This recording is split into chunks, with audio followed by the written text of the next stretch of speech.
Boa noite. Nós vamos continuar hoje a nossa série de mensagens aí na história dos reis, falando sobre o coração dos reis de Israel e, obviamente, de Judá também, que foi o reino dividido. E nós chegamos aqui nessa primeira parte que nós vamos falar muito sobre os corações das pessoas que estão na Bíblia. E aqui nós estamos chegando aí nessa primeira série aí, que é só sobre o coração dos reis. Chegamos na penúltima mensagem, e domingo que vem nós vamos concluir. Então hoje nós vamos falar um pouco aí, lá de 1 Reis 15, 1 Reis 15, versículo 34.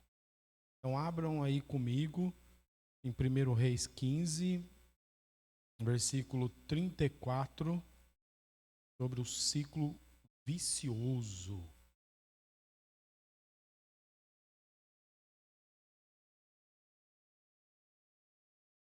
E fez o que era mal aos olhos do Senhor, e andou nos caminhos de Jeroboão, e no seu pecado, com o que fizera pecar a Israel.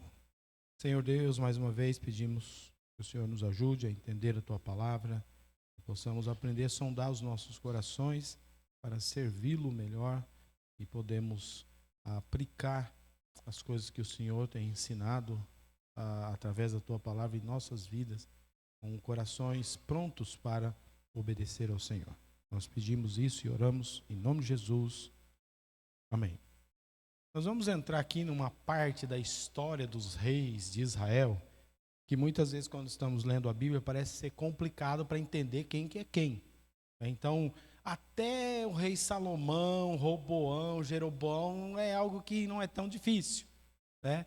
Muitos entendem muito bem ali, Saul, Davi, Salomão, aí depois a coisa começa a embolar e também não tem muitos detalhes.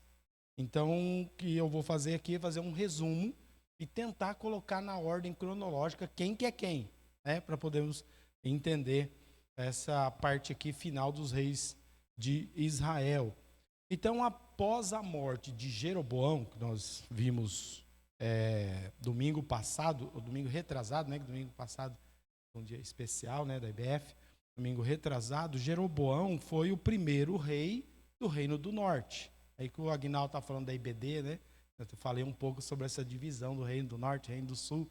Então, Jeroboão foi o primeiro rei depois que dividiu 10 tribos. Ficou o Reino do Norte e 2 ficou no Reino do Sul, que é chamado também de Judá. E muitas vezes é chamado de Israel. Quando fala Israel está falando do norte, quando fala Judá está falando do sul. E às vezes há uma confusão, porque às vezes está falando de Israel como um todo, vai depender do contexto. Ou às vezes fala de Judá como um todo, dependendo do contexto. Mas aqui nós estamos no reino dividido. Então Israel é o reino do norte. O primeiro rei foi Jeroboão. Então, após a morte de Jeroboão, e vamos chamar ele de Jeroboão primeiro, porque teve um outro depois, né? Então confunde mais ainda. Então o pecado dos bezerros de ouro enraigou-se, ele ficou de forma mais profunda ali no Reino do Norte. Lembra que nós vimos na mensagem que ele teve a ideia do bezerro de ouro, lá de Êxodo, que fizeram no passado, e ele também colocou isso daí como algo bom ali para se cultuar, tentando inventar alguma coisa diferente. E depois desse pecado foi piorando, por isso que o título da mensagem hoje é ciclo vicioso. Então foi enraizado no Reino do Norte esse pecado, contaminando as gerações de reis. Então quando nós olhamos separadamente Israel e Judá, nós vemos que os reis de Israel parece que foram piores. Por causa disso daí, os pecados foram cada vez ficando piores. Então, essa mensagem, ela traça o ciclo vicioso que se intensificou aí de Acabe até Jeroboão II, passando aí depois por Jeú, Jeoacás e Jeoás. Está vendo esses nomes muito complicados? É muito G, né, para a gente lembrar quem que é quem. E Israel mergulhou em rebelião crescente, enquanto Judá, que nós veremos na próxima mensagem, manteve uma fidelidade intermitente, né? Alternando entre entre reformas e recaídas, né? Então nem sempre estava ali com a luz. Intermitente é a ideia de uma luz que fica piscando, né? Então Judá tem isso daí. Tinha hora que a luz estava boa, tinha hora que ela estava fraca.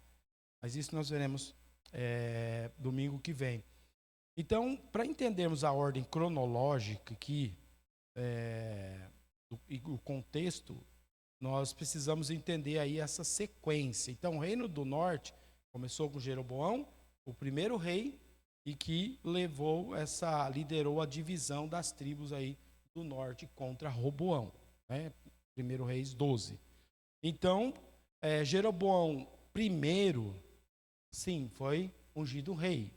Ele era vamos dizer, um oficial, um servo de Salomão.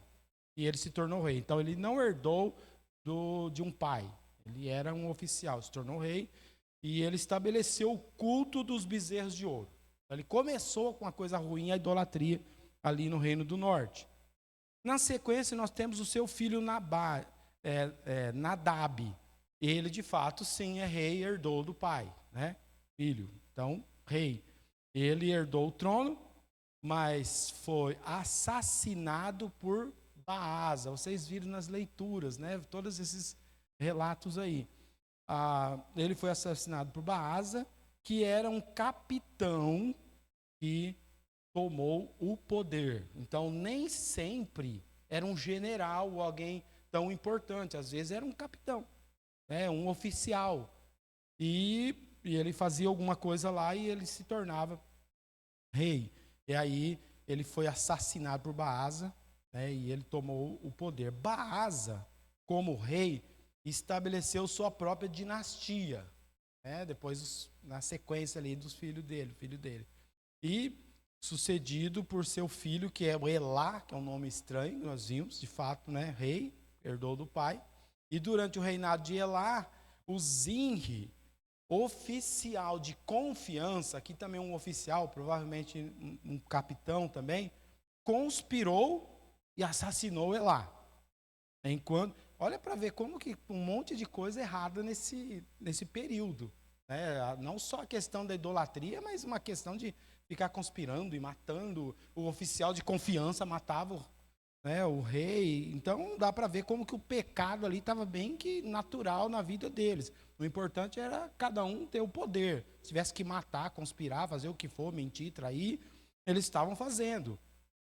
Que é algo que, se a gente pensar bem, nós estamos vendo que é líderes do povo de Deus. Era Israel, era para ser uma nação que representasse Deus para o mundo. E ali os líderes e os reis eles estavam se matando, traindo, conspirando um contra o outro. Tá pior do que de nações pagãs. Então, e aí assassinou Elá. Enquanto ele estava embriagado, aproveitou a oportunidade e se proclamou rei num golpe relâmpago. Ao saber, né, do golpe, o Onri, que de fato era o general, porque esse daí não era general, ele só era um capitão.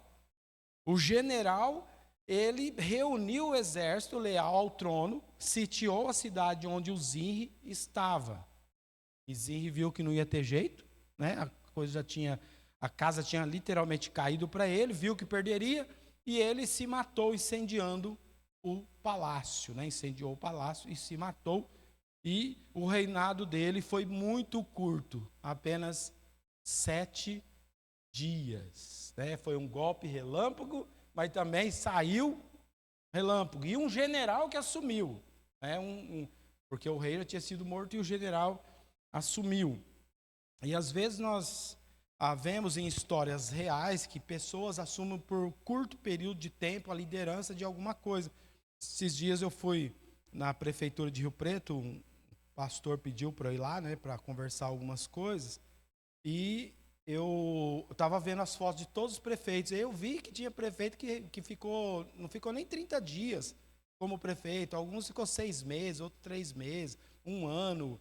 Eu não imaginava que todos os prefeitos tinham ficado 4 anos.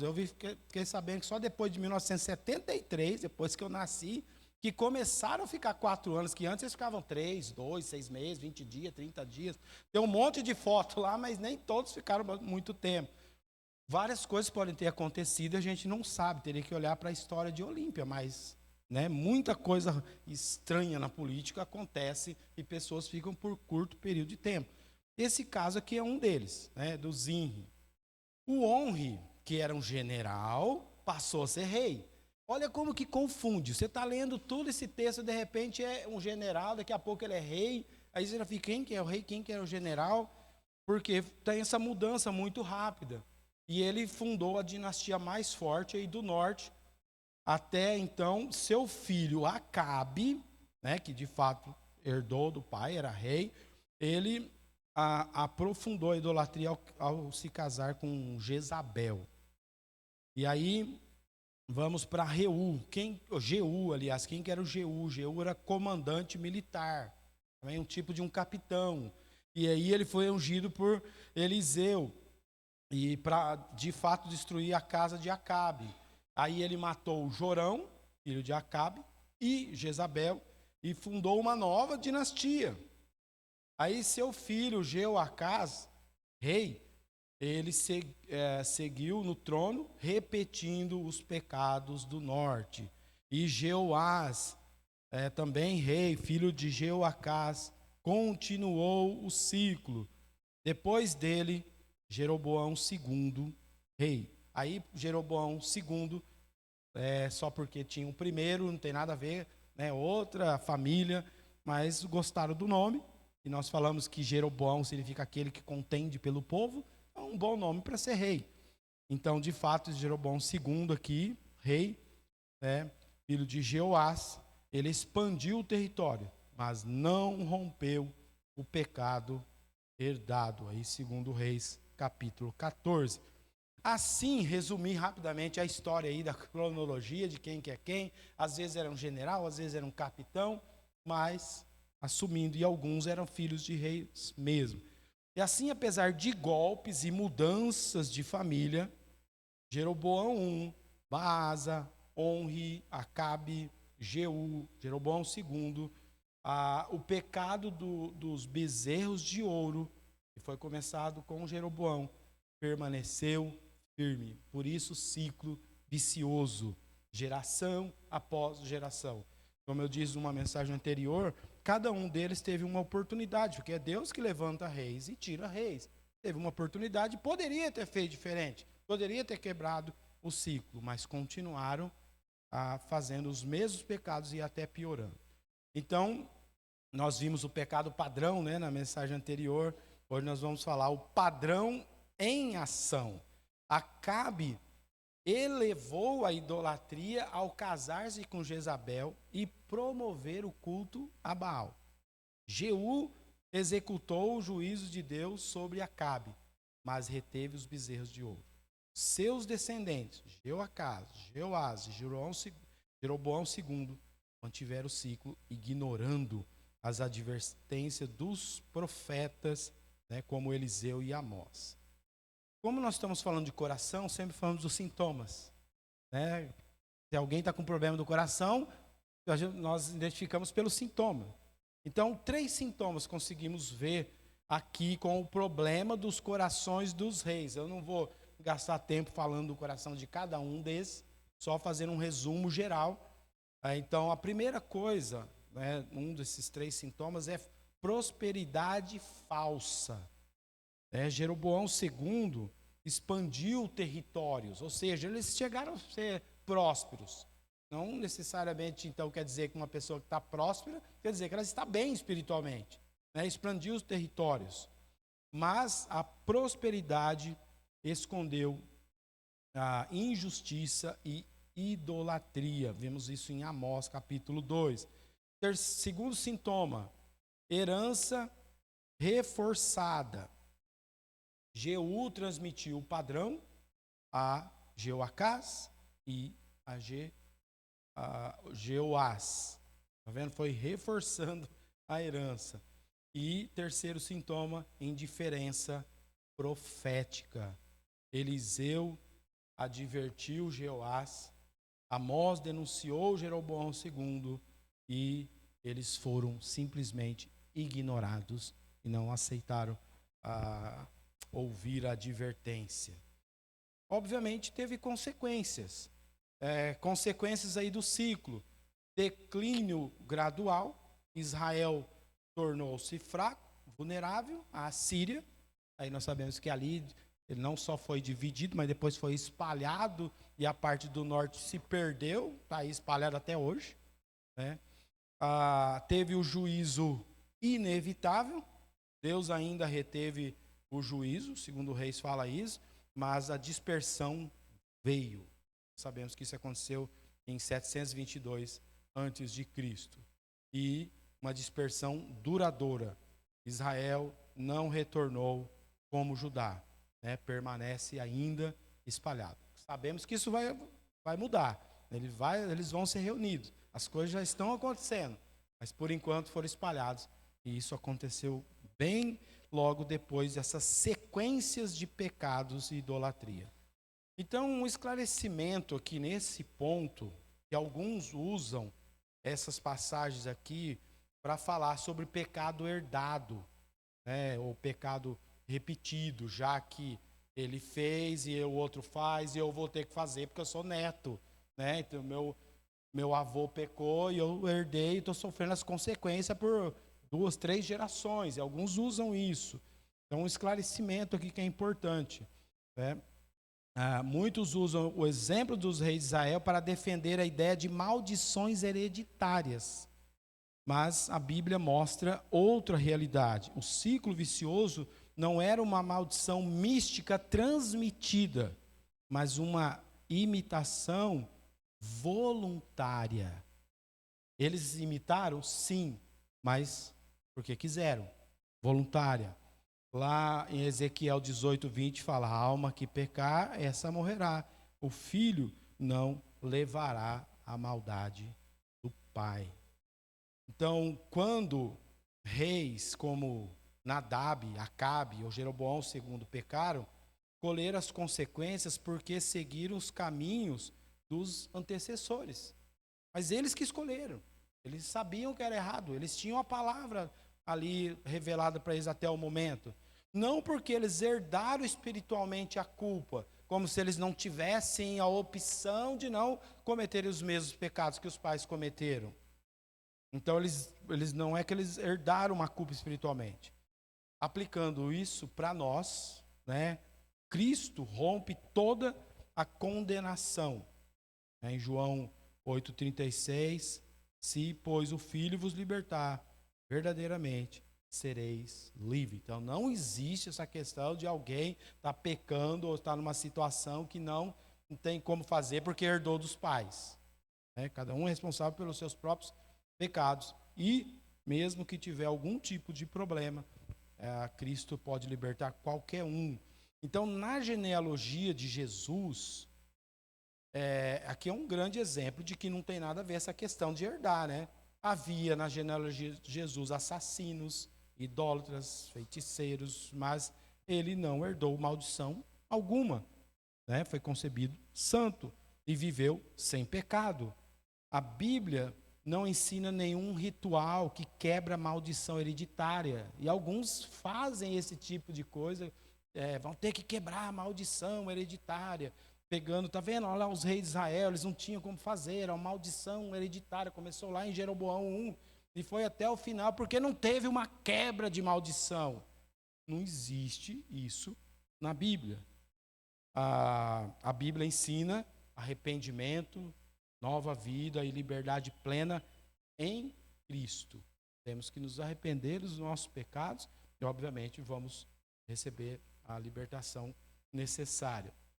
Agora, o diagnóstico final aqui, voltando aos reis, é a classificação do coração deles, né, que levou a esse ciclo vicioso, né, coração endurecido. Cada um fez porque quis fazer, coração duro. Sintomas: prosperidade falsa, herança reforçada, indiferença profética e, consequência, dispersão completa. Israel não conseguiu escapar de seus ciclos de pecado. Judá tentou, mas seus esforços foram inconstantes. Podemos dizer que somente Cristo, como diz Gálatas 3,13, rompe esses ciclos e renova todas as coisas. Você já parou para pensar se repete os pecados de sua família? Já parou para pensar nisso? Se comete os mesmos tipos de pecado? Porque às vezes é uma coisa que eu percebo que não é que é herdado o pecado, mas como os filhos veem os pais fazendo aquilo, parece que é normal fazer. E acabam fazendo as mesmas coisas, naturalmente. E a culpa vai ser dele porque está fazendo. Não é porque o pai faz. Pegando um exemplo simples. O pai é aquele tipo, nós vamos pegar o pai porque é o líder da casa, né? Ele não é responsável, ele não vai na igreja, ele não dá um bom exemplo e tudo mais. Aí o filho vê isso, meu pai também não faz, ele falta, ele faz aquilo, ele não faz isso, não faz aquilo, e ele copia. Ele está copiando uma coisa errada e a responsabilidade é dele. Mas ele não precisa fazer isso, não tem uma maldição que ele é obrigado a fazer esse tipo de coisa. Em Cristo nós somos libertos. Mas infelizmente temos uma tendência de copiar as coisas erradas das pessoas que nós estamos próximos, mas as boas, aí é difícil copiar. Você pega lá, mas ele faz isso, ele faz aquilo, é tudo bom, mas aí o filho não copia. O que é ruim, a natureza pecaminosa copia, e por isso cada um é responsável pelos seus próprios pecados. Eu quero terminar com o Salmo 24, versículo 4, que diz: aquele que é limpo de mãos e puro de coração, que não entrega a sua alma à falsidade, nem jura dolosamente. A santidade prática, mãos limpas e coração puro, é um reflexo precioso da graça de Deus em nós. É triste ver tantos, em nome da fé, menosprezarem as boas obras, confundindo justificação pela fé com uma permissão para viverem sem frutos, no dia do juízo. Aqueles que desdenharam da obediência vão enfrentar vergonha. Um dia, todos nós vamos ser julgados, alguns vão ser julgados eternamente no lago de fogo, e os cristãos vão passar pelo tribunal de Cristo e também enfrentarão vergonha porque não fizeram o que poderiam fazer. Então, se nossas mãos estão sujas, podemos lavá-las no sangue redentor de Cristo. E então, erguê-las em oração com santidade. Mas mãos limpas, por si só, não são suficientes. Deus olha primeiro para o coração. A verdadeira fé começa no interior. Podemos polir o exterior, como quem lava uma xícara por fora. Mas se o coração estiver impuro, continuaremos impuros diante de Deus.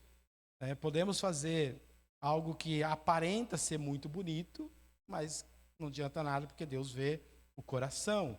Então, o coração é a fonte da nossa essência. Dele brotam rios de vida ou poços de corrupção. Um coração puro verá Deus, sem ele somos como morcegos espirituais. Vagamos na escuridão, incapazes de enxergar a luz verdadeira. Tem um animal que é chamado de gopher. Ele é parecido com o esquilo, mas não é esquilo, não tem aqui, só tem nos Estados Unidos. E esse animal, ele é conhecido por cavar túneis ocultos sob a terra. E muitos são parecidos com esses animais, que cavam alguns túneis lá e se escondem. Escondem os pecados sob uma fachada de retidão. Então, a hora que eles saem para fora, parece tudo normal.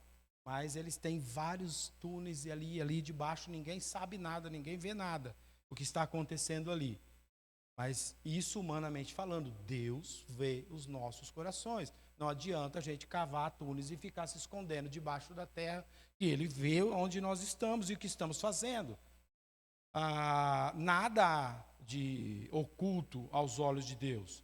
Ele sonda o coração. Que Ele nos conceda não apenas mãos limpas, mas um coração purificado pela cruz, para que vivamos uma santidade autêntica, que flui de dentro para fora. Assim, em vez de túneis escuros, teremos um caminho aberto de comunhão com o trono de graça. Imagina um cristão vivendo, só de aparências. De vez em quando entra no túnel e tenta se esconder, ninguém mais vê o que está acontecendo. Não é assim, nós devemos viver à luz, não nos escondendo, porque Deus sonda os nossos corações. Então esse Salmo 24 mostra, o versículo 4, o que faltou aos reis de Israel. Coração puro, livre de falsidade. Muitos, como os golfers, escondem pecados sob uma aparência polida, mas Deus vê o interior. Então a verdadeira santidade nasce no coração, purificado pelo sangue de Cristo e guiado pelo Espírito Santo. Sem ela, somos como xícaras que são brilhantes por fora, mas sujas por dentro. Deus nos dê mãos limpas e um coração puro, para que, livres do ciclo do pecado, somos, por causa de Jesus Cristo, vivamos em plena comunhão com Ele. Senhor, agradecemos por esse instante e podemos ver na Tua palavra que alguns homens entraram num ciclo vicioso de pecado e desagradaram ao Senhor e sofreram as consequências por causa disso. Agradecemos porque nós não temos esse problema, nós não precisamos ficar num ciclo vicioso de pecado. Nós não somos influenciados pelos pecados dos nossos pais. Mas sabemos que temos a tendência de pecar, de continuar pecando e justificando os pecados que cometemos. Temos que o Teu Espírito Santo nos ajude a termos corações puros, limpos, mãos limpas, para podermos servir ao Senhor, não apenas de aparência por fora, mas também de coração que está pronto a agradar ao Senhor. Pedimos essas coisas e oramos em nome de Jesus. Amém.